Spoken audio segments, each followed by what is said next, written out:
Dear students السلام علیکم. ہمارا جو ناول پرائڈ اینڈ پریجوڈس ہے اس کے ہم تھیمز ڈسکس کریں گے. اس ناول کے 6 تھیمز ہیں. میں 2 ویڈیوز آپ کو سینڈ کروں گا. ایک ویڈیو میں ہم 3 تھیمز جو ہیں وہ ڈسکس کریں گے.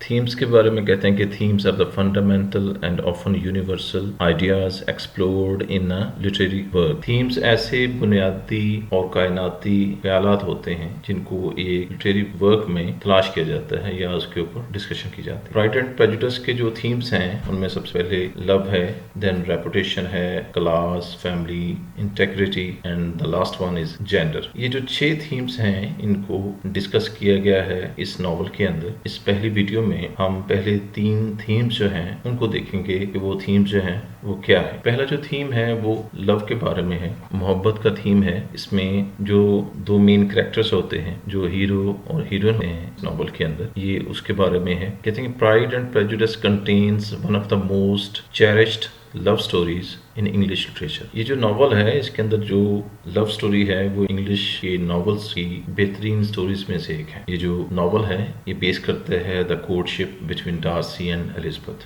ڈارسی جو کہ ہیرو ہے، ایلزابتھ جو کہ ہیروئن ہے، ان دونوں کی جو محبت ہے اس کے اوپر یہ بیس کرتا ہے. beginning with the tensions caused by the lover's own personal qualities. یہ جو لو سٹوری ہے اس کا آغاز ان دونوں کریکٹرز کی اپنی ذاتی جو کوالٹیز ہوتی ہیں اس سے شروع ہوتی ہیں. اس لو سٹوری کا آغاز جو ہے ان دونوں کریکٹرز کی پرسنل کوالٹیز کی وجہ سے جو ٹینشنز پیدا ہوتی ہیں وہاں سے شروع ہوتا ہے. ایلزابتھ's pride make her misjudge Darcy. اس میں جو ہیروئن ہوتی ہے وہ بھی اپنی آپ کے اندر، اپنی ذات کے اندر ایک پرائڈ فیل کرتی ہے. آپ اس کو کہہ سکتے ہیں کہ وہ اپنی خودی کو برقرار رکھتی ہے، اپنی انر سیلف جو ہے اس کا وہ خیال رکھتی ہے. تو وہ اس پرائڈ کے اندر جو ہے وہ ڈارسی کو مس جج کر لیتی ہے آن دا بیسس آف اے پور فرسٹ امپریشن. اس کی بنیاد جو ہے وہ ایک ہلکا پہلا امپریشن ہوتا ہے. اگر آپ نے سٹوری پڑھی ہو یا آپ نے ویڈیو دیکھی ہو جو جس میں سمری بیان کی گئی ہے اس میں دیکھیں گے جو ان کا فرسٹ انکاؤنٹر ہوتا ہے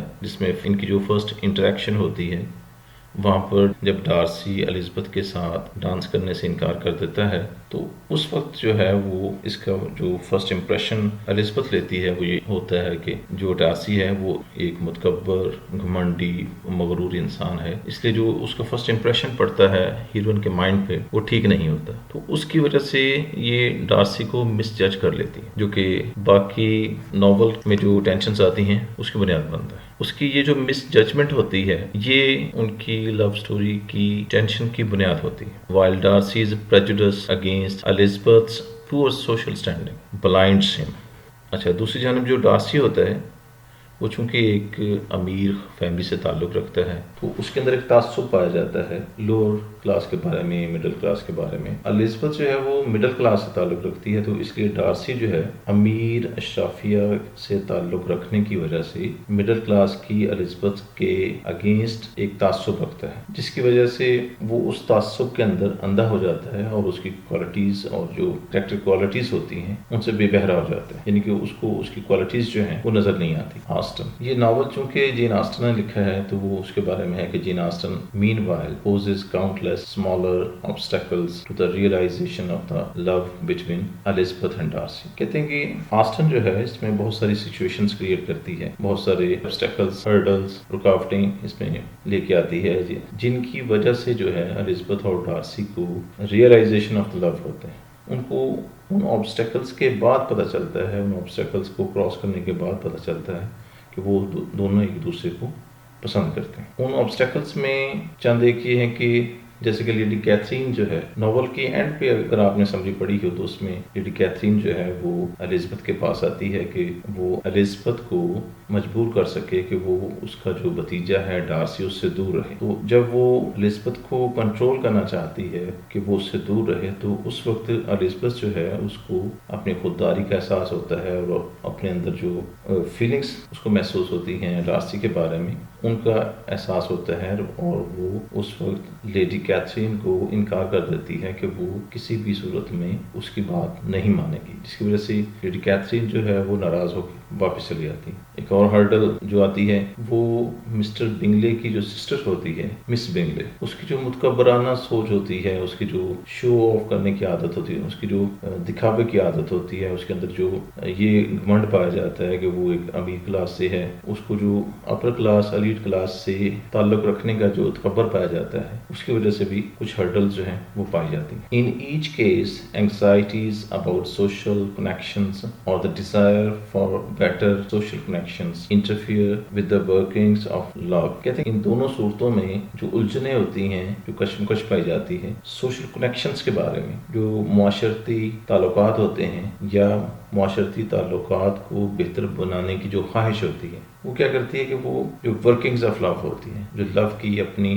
کی اپنی کشمکش ہوتی ہے، میچینیشنز ہوتی ہیں، جو لو کی اپنی ورکنگز ہوتی ہیں، اس کے ساتھ وہ جو سوشل کنیکشنز ہوتے ہیں وہ انٹرفیئر کرتے ہیں۔ یعنی جو طبقاتی تقسیم ہوتی ہے یا طبقاتی شعور ہوتا ہے، وہ جو لو کی ورکنگز ہوتی ہے، لو جو ٹیک پلیس ہو رہا ہوتا ہے، اس کے ساتھ وہ انٹرفیئر کرتی ہے، یعنی کہ محبت کی راہ میں وہ رکاوٹ بنتی ہے جو معاشرتی کنیکشنز ہوتے ہیں۔ Darcy and ایلزبتھ's realization of a mutual and tender love seems to imply that Austen views love as something independent of these social forces۔ کہتے ہیں کہ اس ناول کے اندر جو ڈارسی اور الزبتھ کی ریئلائزیشن آف میوچل لو ہوتا ہے، اس کے تھرو آسٹن جو ہے وہ یہ بتانا چاہ رہی ہے، کہنا چاہ رہی ہے، اس کے ویوز ہے کہ جو لو ہوتا ہے وہ آزاد ہوتا ہے، انڈیپینڈنٹ ہوتا ہے، سوشل بائنڈنگز، سوشل باؤنڈریز سے آزاد ہوتا ہے، سوشل کنیکشنز کی انٹرفیئرنس سے آزاد ہوتا ہے، وہ کسی بھی قسم کی رکاوٹیں جو ہیں وہ برداشت نہیں کرتا، اور اگر وہ رکاوٹیں آ جاتی ہیں تو وہ ان کو عبور کرنے کی صلاحیت رکھتا ہے۔ اپنے اندر اتنا جذبہ، اتنی شدت، اتنی حدت اس کے اندر موجود ہوتی ہے کہ وہ کسی بھی قسم کی جو آبسٹیکلز ہوتی ہیں ان کو کراس کر لیتا ہے۔ Austen does sound some more realist. یہاں پر ایک شارلٹ لوکاس کا جو کریکٹر ہوتا ہے اس کے تھرو آسٹن ایک ریئلسٹ پکچر بھی دکھاتی۔ ریئلسٹ پکچر یا کہہ لیں کہ جو سیلفش تھاٹ ہوتی ہے ایک سائڈ پہ، کہ جو شارلٹ لوکاس ہے وہ مسٹر کولنز جیسے بے وقوف انسان سے وہ پیسوں کے لیے شادی کر لیتی۔ آسٹن دکھانا چاہتی ہے کہ the heart does not always dictate marriage، کہ جو دل ہوتا ہے وہ ہمیشہ شادی کے بارے میں ہی جو ہے وہ ڈکٹیٹ نہیں کرتا، رہنمائی نہیں کرتا، وہ ہمیشہ شادی کی ہی بات نہیں کرتا۔ Austen suggests that true love is a force separate from society and one that can conquer even the most difficult of circumstances۔ Austen جو ہے اس ناول کے تھرو یہ پروو کرنے کی کوشش کرتی ہے، یہ ثابت کرنے کی کوشش کرتی ہے کہ جو محبت ہوتی ہے ایک ایسا جذبہ ہوتا ہے، ایک ایسی فورس ہوتی ہے جو کہ معاشرے سے بالکل الگ تھلگ ہوتی ہے، اور ایک ایسی فورس ہوتی ہے، ایک ایسا جذبہ ہوتا ہے کہ وہ کسی بھی قسم کے جو سرکمسٹانسز ہوتے ہیں، جو حالات ہوتے ہیں، ان کو پتہ کر سکتی ہے، ان کے اوپر عبور حاصل کر سکتی ہے، ان کو کراس کر سکتی ہے، ان کو اوور کم کر سکتی ہے۔ اس ناول کے اندر جو دوسرا تھیم پایا جاتا ہے وہ ہے ریپوٹیشن، عزت، شہرت۔ ایک عام انسان سے لے کر ایک فیملی کی جو عزت اور شہرت ہوتی ہے عام معاشرے کے اندر، ایک سوسائٹی کے اندر، جس سوسائٹی میں وہ فرد واحد یا فیملی رہتی ہیں، اس کے اندر جو ان کی اپنی عزت ہوتی ہے، شہرت ہوتی ہے، that is called reputation. Pride and Prejudice depicts a society in which a women's reputation is of the utmost importance۔ Pride and Prejudice ایک ایسے معاشرے کو بیان کرتا ہے، اس کے اندر ایک ایسی سوسائٹی جو ہے وہ دکھائی جاتی ہے جس کے اندر ایک عورت جو ہے اس کی عزت اور شہرت جو ہے وہ سب سے امپورٹنٹ ہے، وہ انتہائی اہم ہے۔ A woman is expected to behave in certain ways۔ ایسی سوسائٹی جس کے اندر ایک عورت جو ہے اس سے یہ توقع کی جائے کہ وہ مخصوص حالات میں مخصوص قسم کا جو ہے بیہیویئر اڈاپٹ کرے، کہ ایک جو عورت ہے وہ اس کو کیسے بیہیو کرنا چاہیے معاشرے کے اندر، فیملی کے اندر، لوگوں کے سامنے، گھر میں، گھر سے باہر۔ وہ ایک عورت کو کچھ سرٹن ویز کی صورت میں جو ہے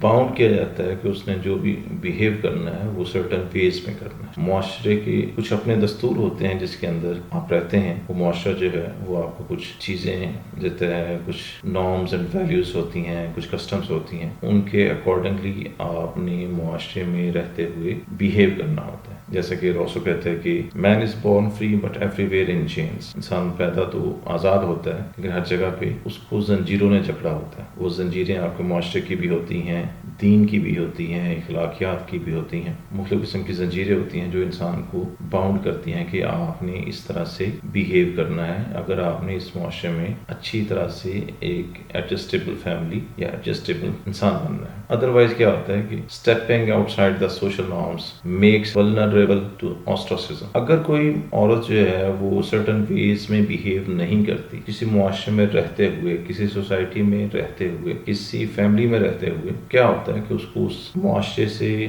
باہر نکال دیا جاتا ہے، جلا وطن کر دیا جاتا ہے، اس کو اس معاشرے کا فردر حصہ کنسیڈر نہیں کیا جاتا، اس سے لا تعلقی اختیار کر لی جاتی. This theme appears in the novel when Elizabeth walks to Netherfield and arrives with muddy skirts. یہ جو تھیم ہے یہ اس وقت اپیئر ہوتا ہے ناول کے اندر جب ایلزبتھ جو ہے وہ مڈی اسکرٹس کے ساتھ، جو اس کے کپڑے تھے وہ گندے تھے، میل کچیلے تھے، وہ کیچڑ سے بھرے ہوئے تھے، وہ ان کپڑوں کے ساتھ مسٹر بنگلے کے گھر میں جاتی ہے. تو وہاں پر کیا ہوتا ہے کہ to the shock of the reputation conscious Miss Bingley and Hare friends, وہاں پر مس بنگلے اور اس کے جو فرینڈس ہیں وہ طبقاتی شعور رکھنے والے ہیں. طبقاتی شعور سے مراد یہ ہے کہ وہ کلاس ڈسٹنکشن کے عادی ہیں. ان کے لیے یہ حیران کن بات ہوتی ہے کہ ایک لڑکی جو ہے وہ پیدل چل کے 3 کلومیٹر کا سفر جو ہے وہ طے کر کے ان کے گھر میں گندے میلے کچیلے کپڑوں کے ساتھ پہنچ جاتی ہے. یہ ان کے لیے باعث سے پریشانی بنتی ہے کیونکہ ان کی جو اپنی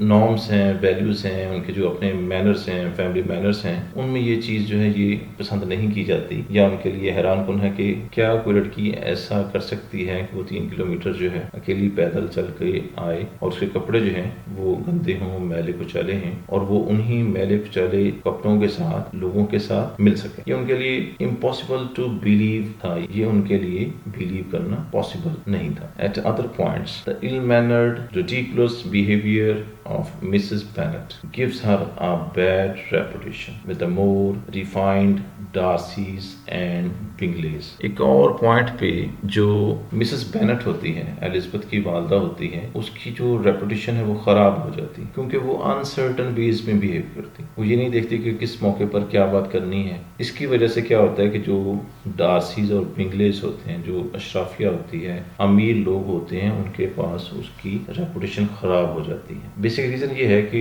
ڈارسیز اینڈ بنگلیز جو ہیں وہ اشرافیہ سے تعلق رکھتے ہیں. مسز بینٹ مڈل کلاس ہے، دونوں کے مینرز میں ڈفرنس ہے، دونوں کے بیہیویئر میں ڈفرنس ہے، دونوں کی پرائرٹیز میں ڈفرنس ہے. اس وجہ سے دونوں ایک دوسرے کے لیے ڈفرنٹ ہیں. یہاں Aston pokes gentle fun at the snobs in these examples but later in the novel. Austen جو ہے اس ناول کی رائٹر جو ہے وہ بڑے ہی لطیف طریقے سے، بڑے ہی ہلکے انداز میں وہ یہ جو سنوبس ہیں، سنوبس سے مراد ڈارسیز اینڈ بنگلیز، جو کہ اپنے اشرافیہ سے تعلق رکھنے کی وجہ سے فخر کرتے ہیں کہ ہم ایلیٹ کلاس سے ہیں، ان پر وہ ہلکے انداز میں مذاق اڑاتی ہیں. آسٹن جو ہے وہ ہلکے انداز میں اشرافیہ کے اوپر طنز کرتی ہے. When Lydia elopes with Wickham, the author treats reputation as a very serious matter. جب لیڈیا وکم کے ساتھ بھاگ جاتی ہے تو وہاں پر جو جین آسٹن ہے وہ اس ریپوٹیشن کی تھیم کو بڑے ہی